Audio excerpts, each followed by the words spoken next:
Hey Sabrina, my name's Colby. I'm editing and reviewing your rough draft on the bibliography.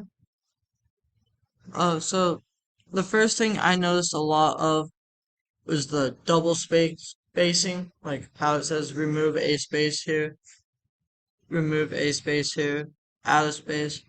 Uh, that's essentially the biggest problem. There's a few grammatical errors, like this should be argument is focused in 5 areas, or focused on 5 areas, and then there should be comma after areas. This should just be like has shown a large impact on the risk of premature death.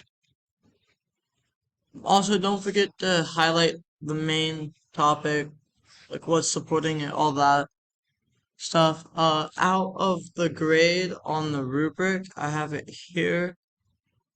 I gave you 10 for the criteria, not for the criteria, for the organization of the writing style. I gave you 0 because you had more than 5 errors with grammars, or with grammar. I gave you 20 for that you covered the entire thought, and then you didn't highlight anything. So I have given you a 30. Thank you so much. I hope you have a nice day.